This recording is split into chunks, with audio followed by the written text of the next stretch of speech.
The kind of person who noticed things she wasn't supposed to notice. That was how Laren Tal's instructors had always described her. She was 23 cycles old, newly assigned to the Conclave Transit Authority, and 3 days into what was, by any reasonable measure, the most boring job in the intergalactic arm. Audit route efficiency. Compare projected travel times against actual usage. Identify inefficiencies. Recommend optimizations. In theory, very boring work. Which was why it took her less than 3 days to find the thing nobody talked about. The galaxy was not silent. It hummed with traffic, trade, diplomacy, conflict, migration, exploration, and the constant movement of civilizations expanding outward in careful, ambitious waves. Star lanes burned with the passage of ships. Communication networks carried billions of voices between systems. New colonies were founded every cycle. Old ones faded, were abandoned, or reinvented themselves. It was a busy place. Except for one region. On every major navigation chart, in every trade database, in every military route planner and civilian flight system, there was a section of space where the lines bent. They did not stop. They did not end. They curved. Every route that should have crossed that region instead arced around it. Sometimes slightly, sometimes dramatically, adding days, weeks, or even months to journeys that could have been simple. There were no official hazard warnings. No radiation storms. No gravitational anomalies. No war zones. No pirates. No explanation. The routes simply curved, and no one questioned it. At first, it appeared as a statistical anomaly. Travel between Sector 18 and Sector 27 consistently took 14% longer than optimal. That was unusual. She ran a second comparison, then a third. Then she expanded the dataset. More sectors, more routes, more decades of records. The pattern grew. Every long-distance trade lane in the inner arm showed the same distortion. There was a missing region in the middle of everything, a quiet hollow where no efficient path ever went. She brought up a full stellar map. From a distance, the pattern was unmistakable. The galaxy looked like fabric stretched around an invisible obstacle. She zoomed in. The obstacle wasn't empty. Dozens of star systems. Hundreds of habitable worlds. Normal stellar density. Nothing unusual. Except for the absence of traffic. No trade routes. No civilian travel. No colonization records after a certain date. No military patrols. No research missions. Nothing. She checked the classification overlay. There was a label. Small. Gray. Almost hidden. Human space. Laren sat with that for a moment. Because something that size doesn't hide by accident. She had heard of humans. Everyone had. In the vague, background way that one hears about distant, unimportant things. They were an old species. Independent. Largely isolated. Rarely seen outside their territory. There were no major treaties. No wars. No trade agreements of significance. No diplomatic conflicts. Which, in galactic politics, was strange. No one talked about them much. Which was stranger. She opened the historical records. They were thin. Very thin. Early expansion contact entries. A few trade exchanges centuries ago. Then almost nothing. No conflicts. No disasters. No extinction events. Just silence. Laren felt the familiar tightening behind her eyes. The feeling she always got when something didn't fit. She ran a direct route simulation. Current position, Conclave Central. Destination, Varus Trade Hub. Optimal path, straight line. Actual path, wide arc. The arc added 9 days. The straight line clipped the outer boundary of human space. She stared at the simulation. There was no hazard warning. No restricted zone flag. The system simply calculated the arc automatically. She manually forced the direct path. A warning appeared. Route not recommended. That was all. No explanation. No classification. No reason. Just, not recommended. Laren tilted her head. Then she did what new analysts were specifically trained not to do. She asked. Her supervisor, Senior Coordinator Dareth, was a patient administrator with 30 cycles of experience and a strong preference for problems that could be solved with paperwork. She showed him the route distortion, the efficiency loss, the simulation, the warning. He listened. He looked at the map. He was quiet for several seconds. Then he minimized the display. Use the approved routes, he said. I understand, Laren replied carefully. But why do the approved routes avoid this region? There's no hazard classification. Dareth did not answer immediately. Instead, He leaned back slightly in his chair and studied her. His expression wasn't annoyed. It wasn't irritated. It was something older. The look of someone who had heard this question before. Some routes exist for historical reasons, he said finally. What historical reason? A longer pause. Then, you do not route traffic through human space. The way he said it made the words feel less like an instruction, and more like a rule. Laren left the office with the map still open on her tablet. The phrase stayed with her. You do not route traffic through human space. Not restricted. Not dangerous. Not classified. Just, you do not. As if the universe had agreed on something no one had written down. She started asking quietly. Other analysts. Dispatch coordinators. Veteran pilots. Most of them gave the same answer. We go around. When she asked why, the responses changed. Some shrugged. Some looked uncomfortable. One older pilot stared at the map for a long time before closing her tablet and saying, I flew near the boundary once. 30 cycles ago. What happened? Nothing. The pilot hesitated, then added, That's what bothered me. That night, Laren accessed archived traffic records. She went back centuries. The pattern was consistent. Routes had curved around the region for over 300 years. Before that, they had crossed freely. The change happened gradually, then completely. No official directive. No recorded incident. Just a quiet shift. A slow, collective decision. She leaned closer to the screen. Across the entire inner arm of the galaxy, every civilization, every government, every trade authority, every military, everyone had agreed, without saying it aloud, not to go there. An entire galaxy, hundreds of civilizations, thousands of years of independent decision-making. And somehow, they had all agreed. Without a meeting, without a treaty, without ever saying the words out loud.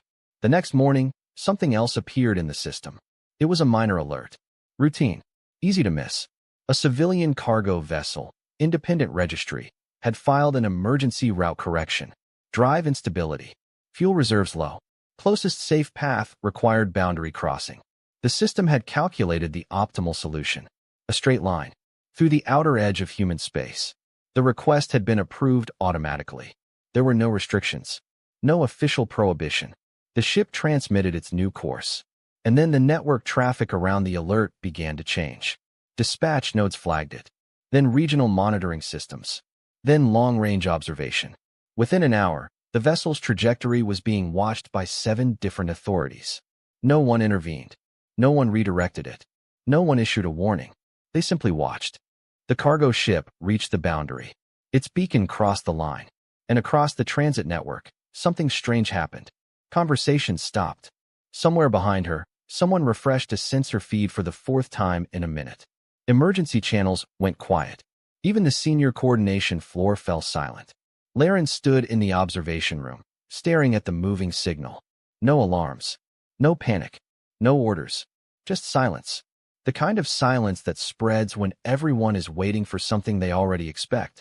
The beacon moved deeper. Then deeper. Then, it vanished. No distress call. No explosion. No system failure. Just gone. The signal disappeared. Behind her, someone whispered. They shouldn't have gone there. No one asked what had happened. No one sent a rescue ship. No one plotted a recovery route. The monitoring systems stayed active. The room stayed quiet. And for the first time since she had opened the star map, Laren felt something she had not felt before. Not curiosity. Not confusion. Something colder. Because she realized something important. The galaxy was not avoiding human space because it was dangerous. The galaxy was avoiding it because it was afraid. The cargo vessel's signal did not return. At first, that meant very little. Ships disappeared sometimes. Drive failures, power loss, navigation errors, pirate activity in the outer sectors, equipment malfunction, human error, mechanical failure, cosmic accidents. Space was large. Silence was common. But this silence was different. Because everyone knew exactly where the ship had gone. And because no one did anything about it. Laren remained in the observation room long after her shift officially ended. The vessel's last known position still glowed faintly on the long-range display, a small marker just inside the outer boundary of human space. No debris field, no distress signal, no system collapse, just absence. Around her, the coordination floor had not returned to normal activity. Operators spoke quietly. Movement was careful. Conversations stopped whenever the boundary display was mentioned.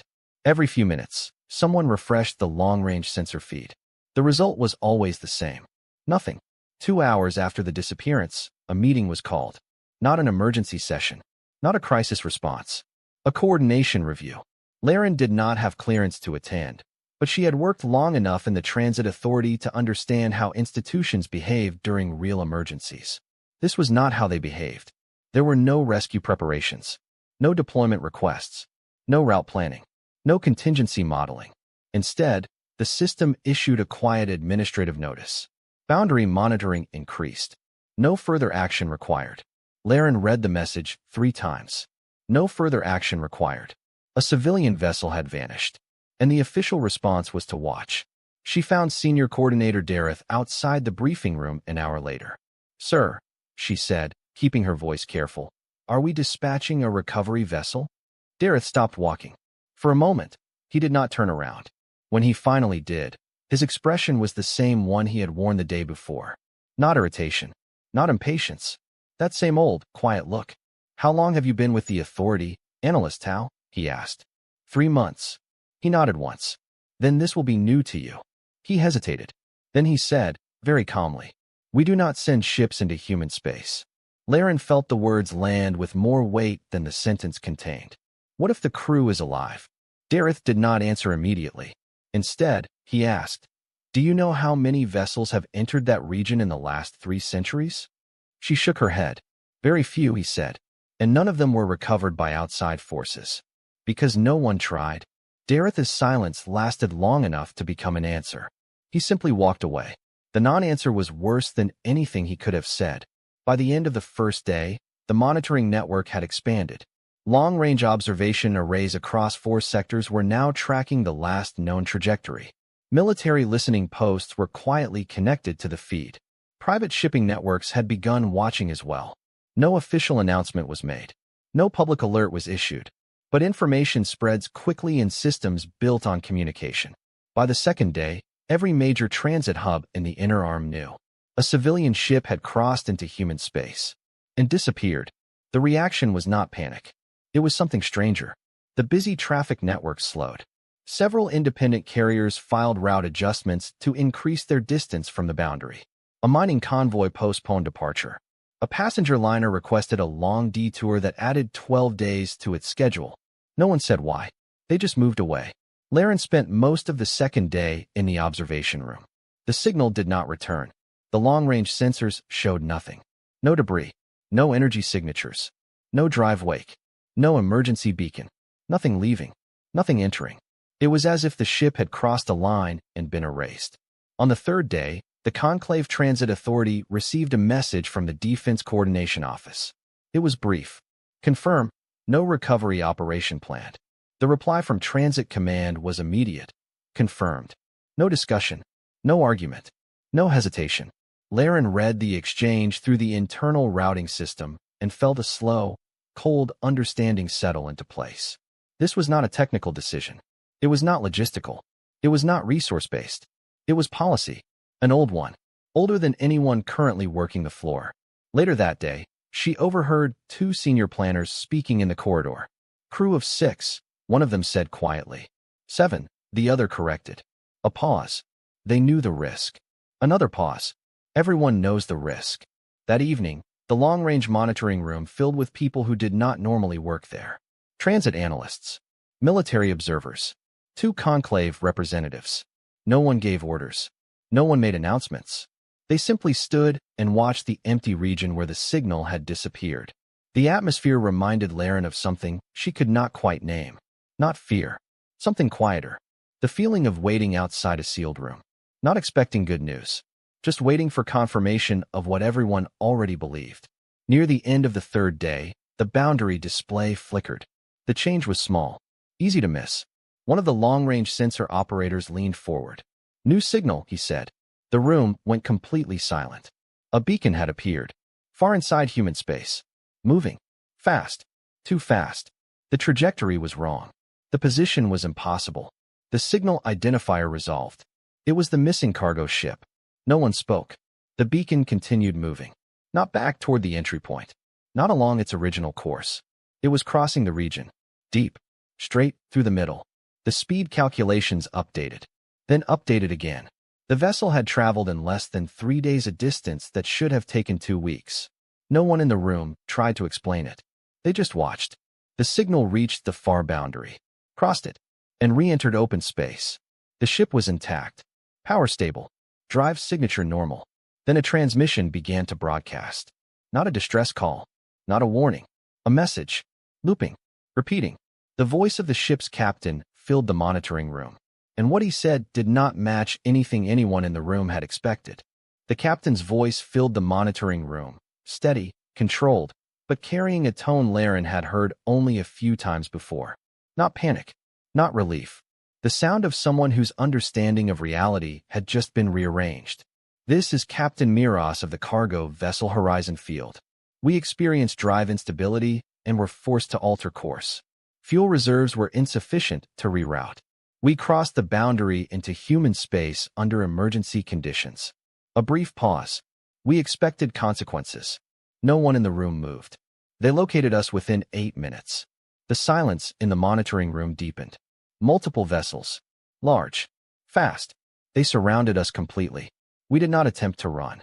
They established communication immediately. They were using conclave trade standard. Accent irregular, but fully understandable.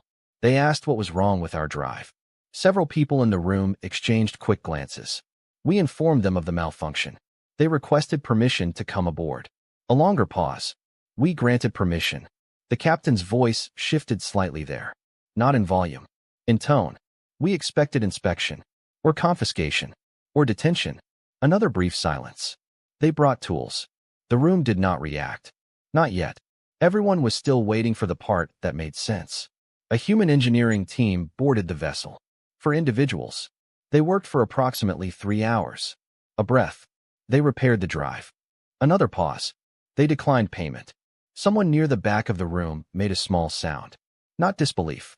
Not quite. More like confusion trying to form into something solid. They provided updated navigation data through the region.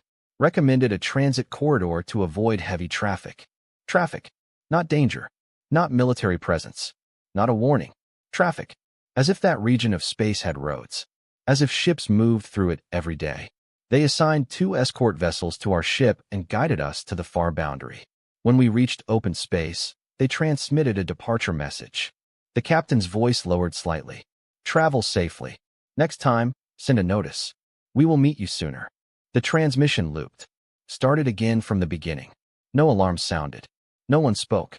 The monitoring room was full of people who had spent their lives working inside systems built around a shared assumption. That assumption had just cracked. Laren watched the faces around her. A military observer stood with his arms crossed, staring at the display as if it might change. One of the conclave representatives was whispering quietly into a private comm channel. The senior sensor operator replayed the audio again, then again, as if repetition might produce the missing explanation. After the 4th loop, additional data packets arrived. Visual records. Ship status. Crew medical reports. All normal. No signs of detention. No weapons damage. No psychological trauma markers. The captain's personal log included a final note. They also provided food supplies and thermal blankets. No request made. No conditions given. That was the moment the room changed. Not dramatically. No one panicked. No one raised their voice. But the emotional atmosphere shifted from tension to something harder to process. Because fear had an established shape. This did not. Within 2 hours, the transmission had spread beyond the transit authority. Civilian relay stations picked it up. Independent shipping networks copied it. Private data exchanges began sharing the audio. The story moved the way large stories always move. Quietly at first, then everywhere. The first reactions were disbelief. Claims of falsified data. Editing. Misinterpretation. But the evidence kept arriving. Sensor logs. Escort signatures. Human vessel profiles. Full telemetry from the transit corridor. Everything matched. The cargo ship had crossed the most avoided region in the galaxy. And nothing bad had happened. By the end of the day, a new question had replaced the old one. For 300 years, the galaxy had assumed human space was dangerous. Now the evidence suggested something else entirely. If humans were not hostile, why had everyone stayed away? Laren returned to her workstation late that evening. The route database was still open. The familiar curved paths filled the display.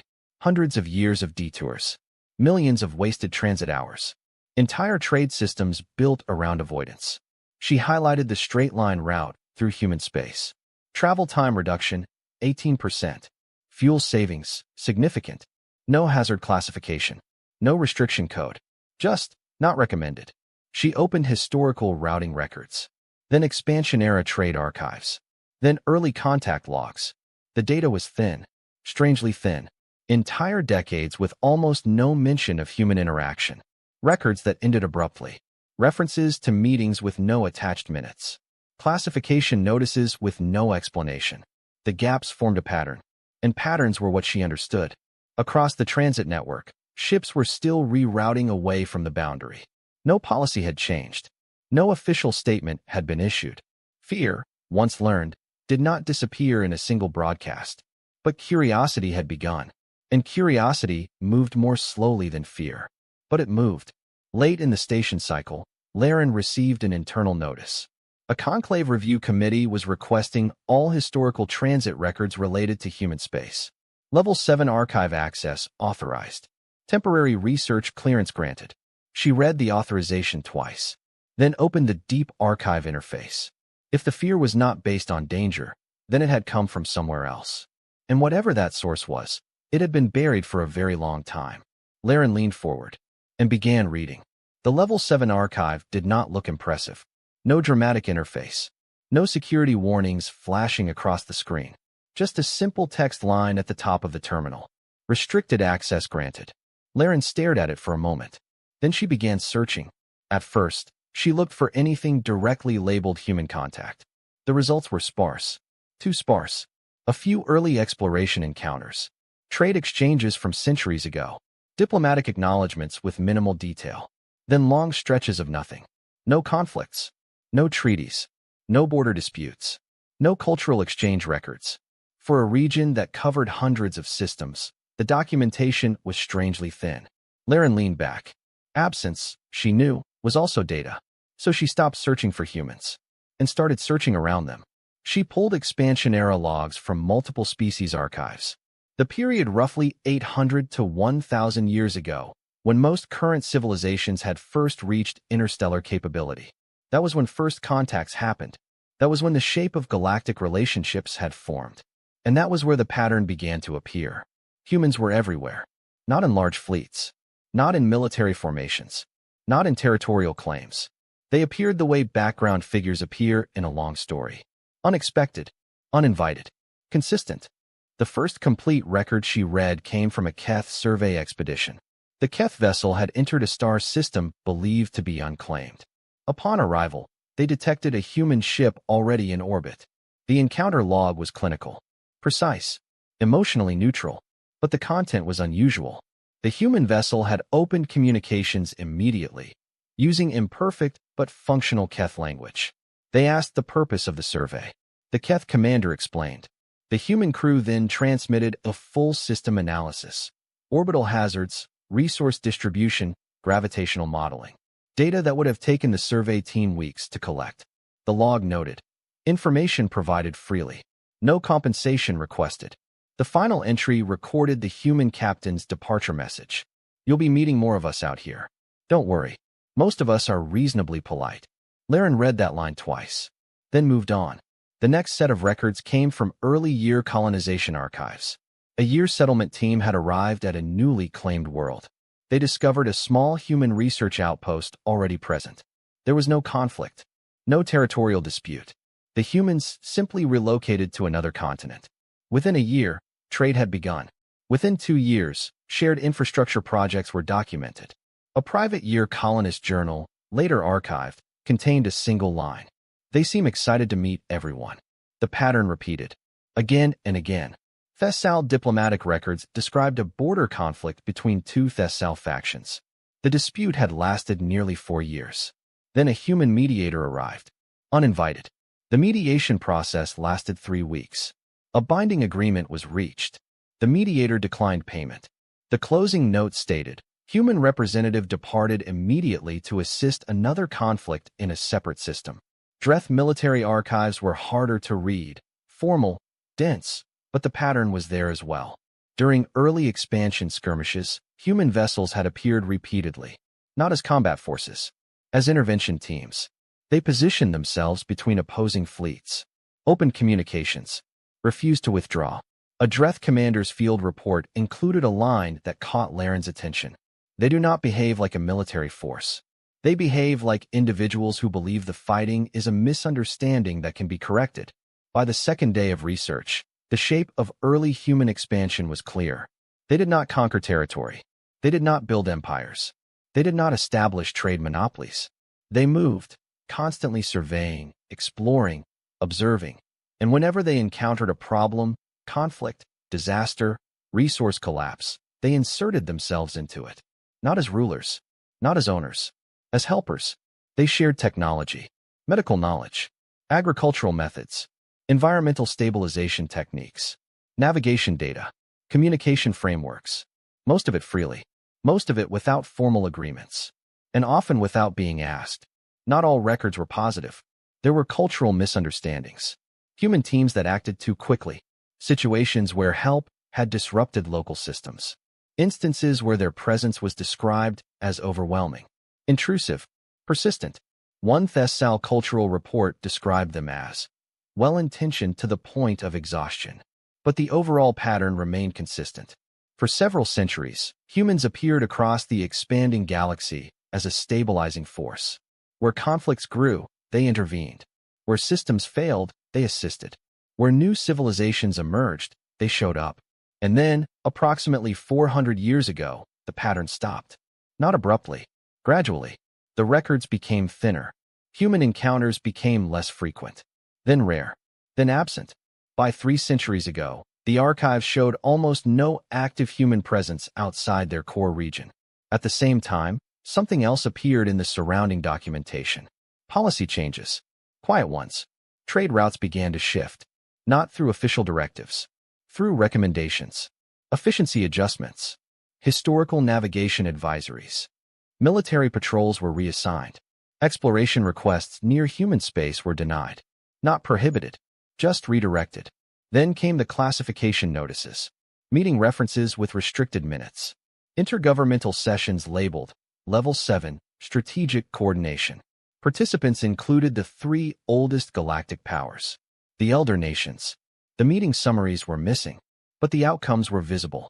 Within 50 years, the routing curves appeared. Within 1 century, all major transit authorities were automatically avoiding human space. Within 2 centuries, the pattern was universal. And within 3, no one remembered why. Laren sat back from the terminal. Her eyes hurt. She had been reading for nearly 14 hours. She reviewed her notes. Early expansion, humans everywhere. Conflict mediation, technology sharing, infrastructure support. Then, withdrawal, silence. And at the same time, institutional avoidance, quiet discouragement, policy without explanation, fear without incident. She opened the trade efficiency records again. Hundreds of years of detours, billions of additional travel hours, entire economic structures built around longer routes, all based on a boundary with no recorded danger. There was one more pattern, small, easy to miss, but consistent. Whenever early records described human interaction, there was a particular tone, not fear, not admiration, something more complicated, dependence. Multiple early expansion reports contained similar language. Human technical support requested. Human mediation required. Human environmental assistance ongoing. Again and again and again. Laren felt the realization forming slowly.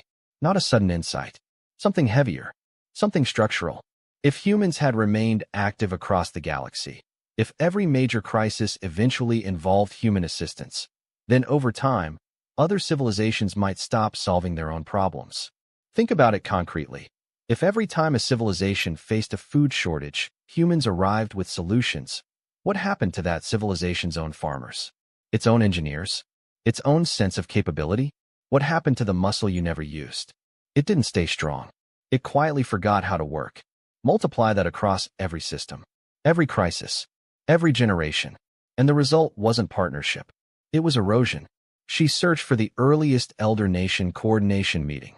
One fragment of a briefing summary remained unredacted. Just a single sentence. Long-term strategic risk of systemic dependency. Laren stared at the line. Then she understood. The fear had not come from something humans did. It had been built. Quietly. Carefully. Over generations. Not because humans were dangerous. Because they were useful. Too useful. A galaxy that feared human space would not ask for help. Would not rely on human intervention. Would solve its own problems. Remain independent. Remain balanced. The silence had not been an accident. It had been policy. And over centuries, the policy had become tradition. Then culture. Then instinct. Then fear. Real fear. Because inherited fear eventually becomes genuine. Laren closed the archive interface slowly. The room around her was quiet. The station cycle had moved into night phase. Outside the observation window, the starfield was bright and calm. Somewhere out there was a region of space the entire galaxy had avoided for 300 years. Not because it was dangerous. Because someone had decided the galaxy should learn to live without it. Her terminal chimed. A new message. Priority routing. Sender. Unknown origin. The text was short. We have been observing your research, Analyst Laren Tal. She stared at the screen. The message continued. There is a station at the following coordinates. Boundary edge. A data string appeared. Outer limit of human space. If you would like to ask your questions directly, we will be there. A final line appeared. There will be coffee. Laren did not move for a long time. Then she leaned back slowly. The shape of the mystery had changed. It was no longer about fear. It was about distance and patience and someone, somewhere, waiting for the galaxy to come back. Getting to the coordinates was not simple. Analyst-level personnel did not receive travel clearance to boundary regions without justification, and responding to an unknown message from inside human space was not a justification the Conclave would approve. So Laren Tal did what she had always done when faced with an obstacle. She solved the problem sideways.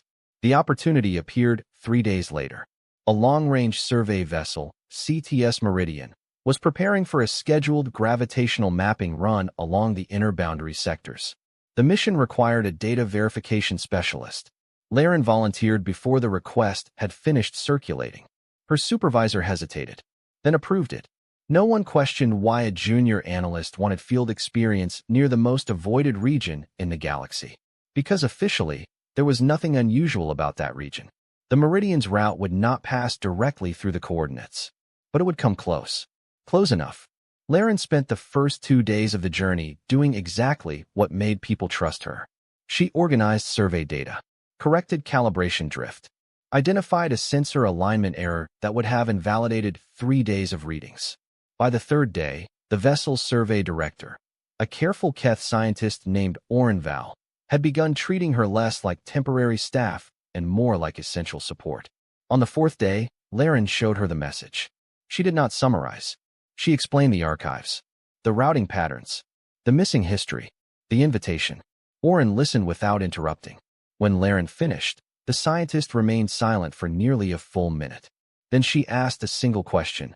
Do you believe it is real? Yes, Laren said. Another long pause. Then Orenval adjusted the Meridian's course. The station appeared on sensors 2 hours later.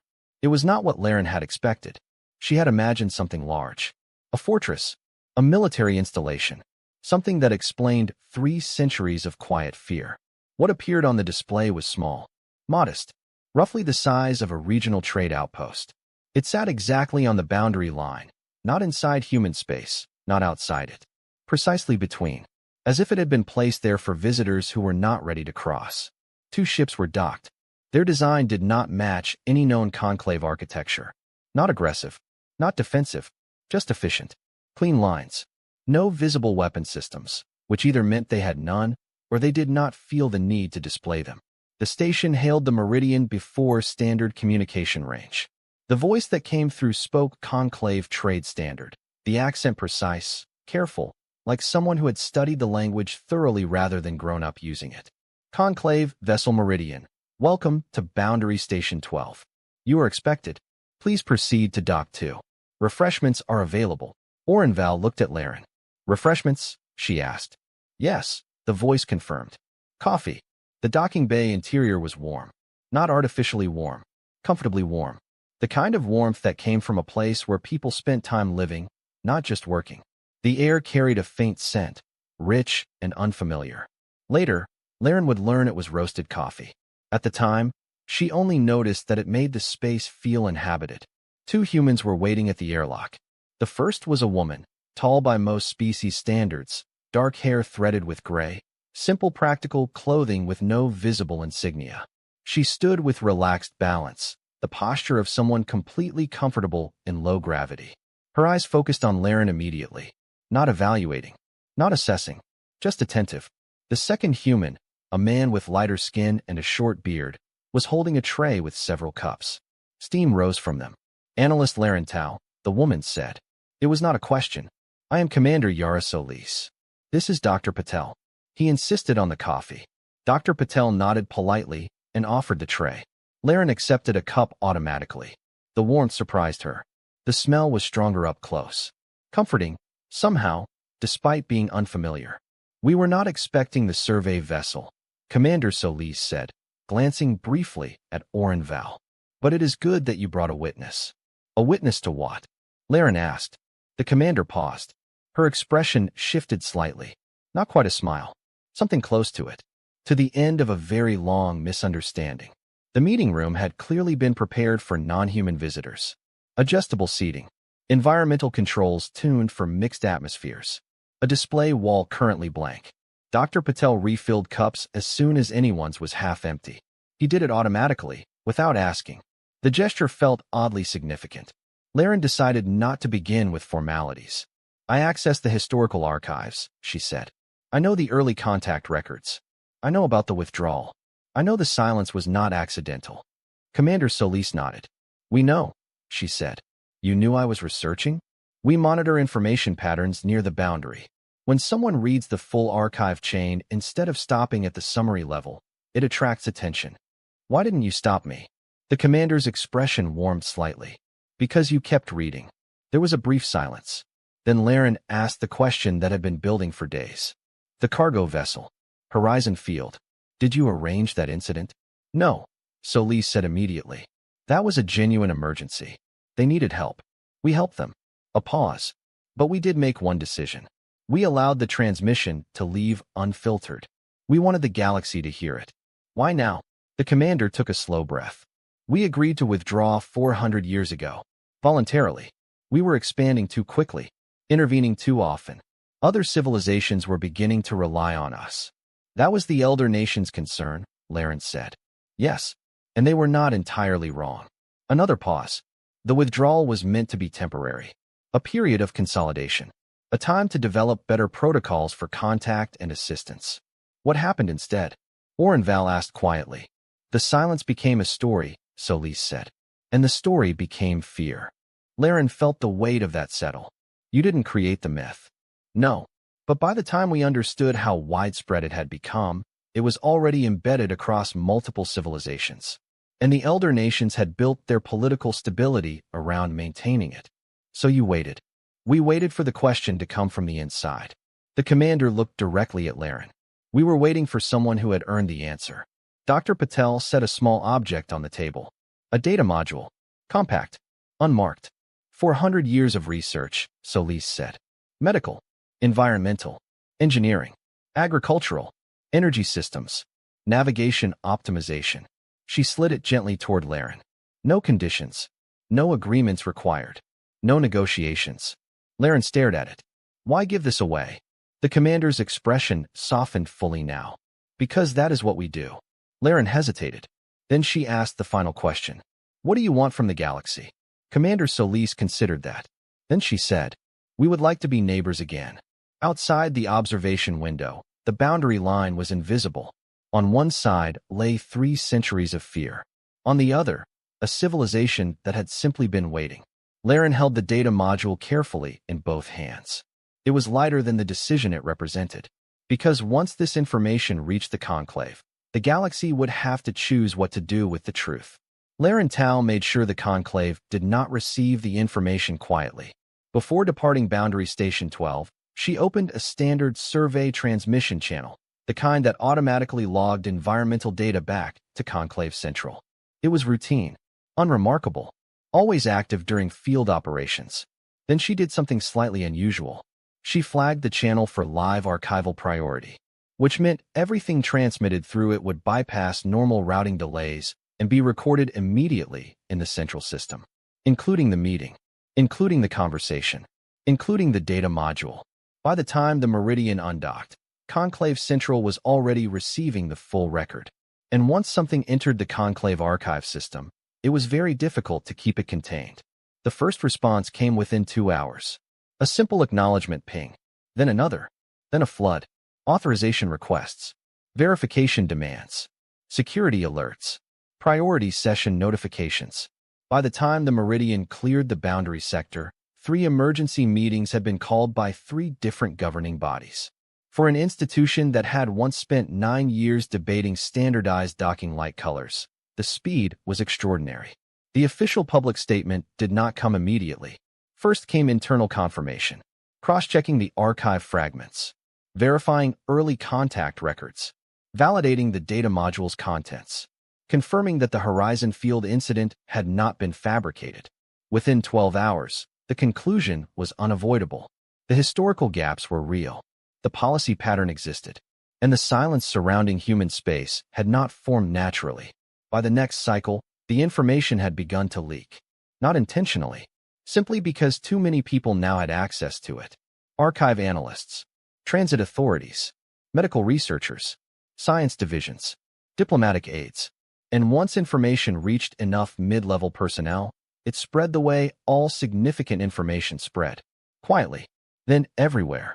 The first public reaction was disbelief. Independent commentators called the records incomplete, misinterpreted, taken out of context. Several governments issued statements requesting further verification. But disbelief is difficult to maintain when primary documents begin circulating. Early contact logs, unredacted meeting fragments, expansion-era policy changes. The data module alone, containing centuries of advanced medical research, was impossible to dismiss. Within a day, disbelief began to collapse. The second reaction was louder and far less controlled. Anger. For 300 years, entire civilizations had structured trade, travel, and security policy around a fear that had never been officially justified. Shipping guilds calculated the cost of detoured routes. The figures were staggering, stretching across centuries of compounded inefficiency. Energy networks analyzed wasted fuel expenditures. Infrastructure planners reviewed centuries of inefficient logistics. Colonies that had been founded in the wrong locations because the straight-line paths were blocked. Trade relationships that had never formed because the routes were too long. Medical shipments delayed by weeks because the direct corridor was not recommended. The numbers were not catastrophic in any single year, but cumulative, spread across generations. The cost of that fear was enormous. Public networks filled with a single question. Who knew? The elder nations issued statements within 18 hours. Carefully worded, historically framed. They acknowledged that strategic decisions had been made during the late expansion period. They emphasized concerns about dependency, about maintaining independent development, about long-term stability. They did not use the word deception. The public did. Protests were rare. The conclave was not a system that encouraged mass demonstrations. But the political pressure was immediate.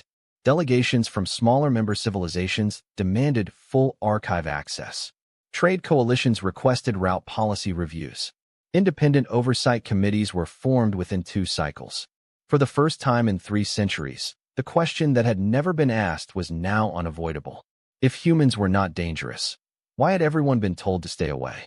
The third reaction came more slowly. It was quieter and far more significant because it did not come from governments. It came from ordinary operators, pilots, dispatchers, navigation planners, people whose daily work had been shaped by the boundary. Within 4 days, the first civilian transport filed a route request that crossed the outer edge of former human space. No one denied it. There was no policy left to justify denial. The request was approved automatically. The ship crossed the boundary. Nothing happened. No interception. No warning. No incident. The pilot's post-transit report contained a single note. Human traffic control provided a lane update. Very polite. The report was viewed over 2 million times in the first day. After that, The requests increased. Slowly at first, then steadily. Not because people were suddenly fearless, but because the fear no longer had a reason. And once fear loses its explanation, it weakens. Larental returned to Conclave Central during the second week. The station felt different. Physically unchanged. But the atmosphere had shifted. People spoke in clusters in the corridors. Archive terminals were constantly occupied. The public chamber viewing feeds were active around the clock. For 3 centuries, human space had been a quiet absence. Now it was the center of every conversation. The emergency conclave session lasted 9 hours. Laren did not attend directly. Her clearance level did not allow it. Instead, she watched the public feed from a shared viewing room. Senior Ambassador Kel Nerith of the Keth spoke first. He did not deny the historical pattern. He did not defend it fully. He described the decisions as strategic caution taken during a period of rapid expansion. He acknowledged that the consequences had extended beyond the original intent. It was not an apology, but it was the structure an apology could eventually stand on. The Year and Thessal representatives followed, each statement similar, measured, controlled, acknowledging the shape of the truth without fully naming it. The session did not resolve the issue. It began a process. A long one. Policy review. Archive restoration. Historical transparency measures. The kind of slow institutional work that follows any large truth. 30 days after the Horizon Field incident, the first official human broadcast reached the Conclave network. It was short. 3 paragraphs. No dramatic imagery. No political language. Just clear communication. Humanity confirmed they were reopening external contact. They acknowledged the historical withdrawal. They stated they understood that rebuilding trust would take time. They confirmed that the scientific and medical data already distributed was available freely to all Conclave members. No conditions. No agreements required. The message ended with a single line. We have always been better at being neighbors than at being legends. We would like to be neighbors again. Laren read the message twice. Then once more. Around her, the viewing room remained quiet. Not shocked. Not angry. Something else. The feeling that comes when a long tension finally releases. Across the galaxy, route maps began to change. Curves straightened. Transit times shortened. Energy costs dropped. Trade projections adjusted upward. Within 6 months, the former boundary region had become one of the busiest transit corridors in the Inner Arm. And in human space itself, the traffic control systems were, according to multiple pilot reports, extremely polite. The galaxy did not change all at once. There were no dramatic declarations, no sudden alliances, no sweeping reforms that reshaped everything overnight. Large systems rarely changed that way. They shifted slowly, then permanently. The first visible change was the maps. For 3 centuries, every major navigation chart had shown the same distortion, long arcs bending around a quiet region of space.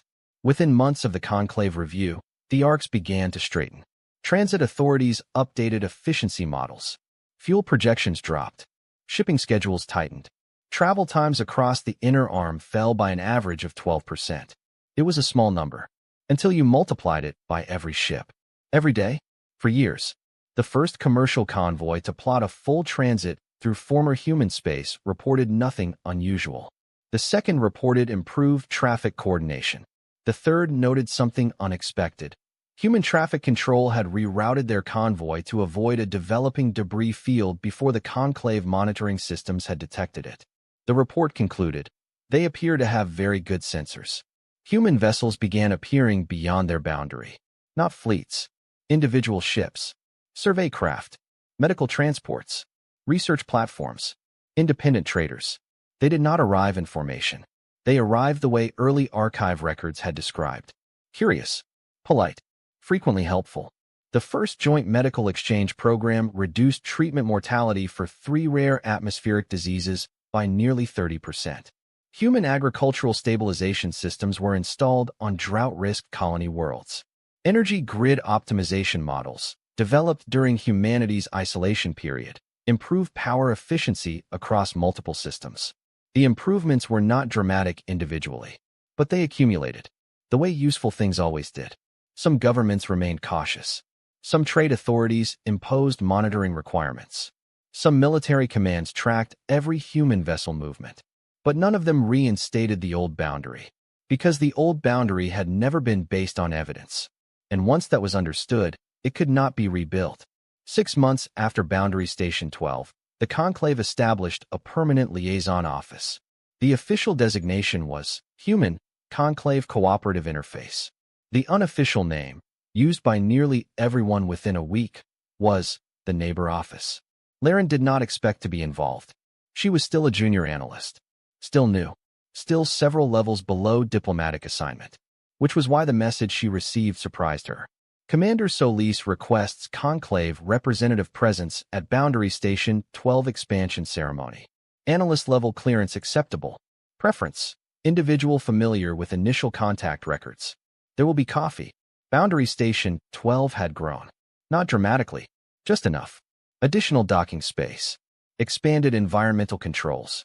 A shared operations center where human and Conclave traffic systems now coordinated directly. The station still sat exactly on the boundary line. Not inside. Not outside. Between. Commander Yara Solis met her at the airlock again. This time, she was smiling. Not the almost smile from their first meeting. A real one. "You're earlier than expected," the commander said. "Transit times are shorter now," Laren replied. Solis nodded once. "Yes, they are." The ceremony itself was brief. No formal speeches. No political statements. Just operational integration. Shared control protocols. Data exchange confirmation. At the end, Dr. Patel distributed coffee. Exactly as he had the first time. Later, Laren stood in the observation corridor. Outside the viewing window, traffic moved steadily. Ships from multiple species. Multiple governments. Multiple trade networks. Crossing the line that had once divided the galaxy. No hesitation. No detours. Just movement. Commander Solis joined her at the window. "We monitored the traffic patterns for 3 centuries, the commander said. "We always wondered what it would look like when the routes came back." "What did you expect?" Laren asked. "Something dramatic," she admitted. "A surge. A rush." She watched a cargo convoy pass smoothly through a traffic lane. "It turns out it's quieter than that." Laren nodded. "Most big changes are." They stood in silence for a moment. Then Laren asked the question she had been thinking about since the beginning. "Why did you really wait?" Solis did not answer immediately. Then she said, "Because help only works when it's chosen." Across the corridor, a human technician was assisting a year navigation officer with interface calibration. Neither seemed particularly aware that anything historic was happening. They were just working, solving a small problem, the way the archive records had always described. Later that cycle, Laren returned to Conclave Central.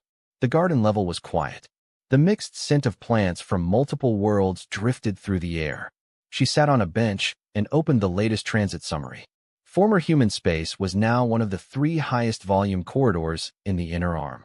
Incident reports remained low. Emergency interventions were declining. Efficiency metrics continued to improve. Her terminal chimed. A message from Commander Solis. Boundary Station 12 expansion complete. Additional liaison positions opening next cycle. Long-term assignments available. Good coffee guaranteed. Interested? Laren read the message once. Then again. Outside the transparent garden panels, the starfield was bright. Some of those stars had been avoided for 3 centuries. Now they were simply destinations. Places. Neighbors.